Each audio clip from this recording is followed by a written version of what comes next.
हरि ओम। जय श्री सद्गुरुदेव भगवान की जय। प्यारे भक्तगण, राजा परीक्षित को सुक मुनि ऋषभ देव के पुत्र भरत की कथा सुना रहे हैं।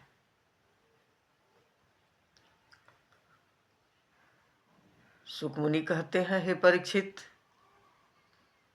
देखिए, कहीं भी देखिए सीनियर अपने जूनियर को सिखाता नहीं। जूनियर को चाहिए कि सीनियर के बाणी को ध्यान पूर्वक सुने, सीखने का प्रयास करें, और यदि हम सीखना चाहेंगे तो गुरु की बाणी जो है हमारे लिए अमृत के सदृश होगा। लेकिन आज यहां सुक मुनि परीक्षित से कहते हैं, ध्यान पूर्वक सुनिए। इससे ध्यान पूर्वक सुनने से लाभ क्या होगा, हम लोग अभी आगे ही समझते हैं इस बात को।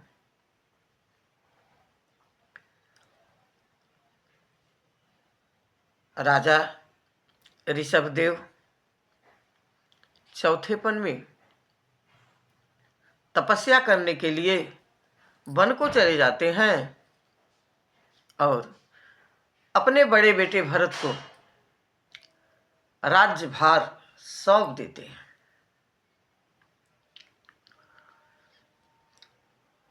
राजा भरत हुए और अपनी प्रजा की अच्छी तरह से औरस पुत्रों की भांति रक्षा करते थे, ध्यान रखते थे। वो भी भगवान ऋषभ के ही समान थे। मेरे प्यारे भक्तगण, अधिवक्ता बंधु, ये जरूरी नहीं है कि जिसका पिता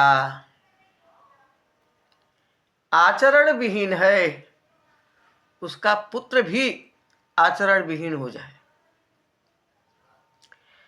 या जिसका पिता धार्मिक है, धर्म को मानने वाला है, उसका भी कोई निश्चित नहीं है कि पुत्र धर्मात्मा हो। उदाहरण के तौर पर हिरण्यकशिप जैसे राक्षस का पुत्र प्रहलाद, राजा बेन, उनके पिता बड़े ही धर्मात्मा थे, परंतु राजा बेन राज्य पाते ही अपने को स्वयं भगवान समझने लगे थे और प्रजा पर बड़ी अत्याचार किए थे। राजा भरत भी समयानुसार वन में चले जाते हैं, वहां तपस्या करते हैं। गंडकी नदी के किनारे, जो नेपाल में स्थित है, उसी नदी के किनारे राजा भरत जी तपस्या करते थे। वहीं अपना कुटिया बनाए थे, भगवान के भजन में लीन रहा करते थे। हर समय श्रीमन नारायण नारायण नारायण, श्रीमन नारायण नारायण नारायण जप किया करते थे। एक दिन अच्छा, एक बात है, गंडकी नदी से जो पत्थर मिलता है वो पत्थर शालिग्राम कहलाता है। राजा भरत गंडकी नदी में स्नान कर रहे थे। उन्होंने देखा एक गर्भवती हिरणी जल पीने के लिए नदी के किनारे आई और सिंह ने जब हिरणी को देखा तो गर्जना किया। हिरणी अपने गर्भ में पल रहे बच्चे को बचाने के लिए और स्वयं को बचाने के लिए छलांग लगा दी। छलांग लगते ही हिरणी का पेट फट गया और बच्चा बाहर निकल गया। हिरणी का शरीर समाप्त हो गया। अब राजा भरत को बड़ी ही दया आई उस हिरणी के शावक को देखकर। राजा भरत जी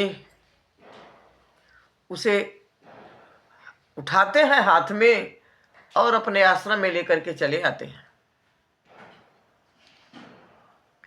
यहाँ आश्रम में अपने हिरणी का पालन पोषण, खिलाना पिलाना, जंगल में जाकर उसके लिए घास वगैरह भी ले आना, अपनी चित्त ही हिरणी के बच्चे पर लगा दिए। अब होता क्या है, धीरे धीरे वो हिरण का बच्चा बड़ा हो जाता है और एक दिन जब राजा भरत भजन में लीन थे, ठीक उसी समय वो बच्चा चूंकि बड़ा हो चुका था, हिरड़ियों के झुंड में मिलकर के जंगल में निकल गया। जब भरत जी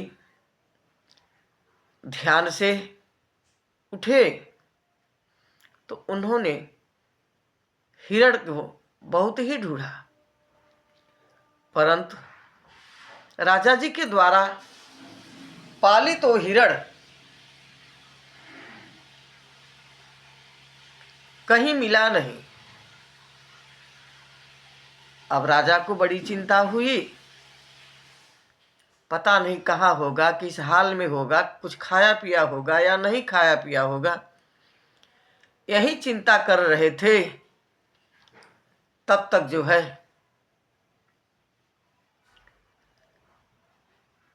काल आधम का और राजा भरत का शरीर शांत हो गया। अब चूंकि भरत मरते समय हिरण का ध्यान करते हुए मृत्यु को प्राप्त हुए, इसलिए उन्हें हिरण का जन्म लेना पड़ा। इस कथा प्रसंग से हम लोगों को समझना चाहिए कि कुछ भी हो, किसी भी तरह मृत्यु के समय जिसका ध्यान हम लोग करेंगे उसी योनि में जाना है। पशु का ध्यान करेंगे पशु के योनि में,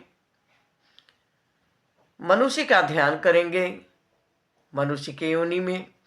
देखिए भाई, एक तोता भी हम लोग जिलाते हैं अपने यहाँ, ममता उससे भी हो जाती है। इसीलिए घर में लोग कहते हैं पशु पक्षी को नहीं पालना चाहिए। बोलिए श्री राधे राधे।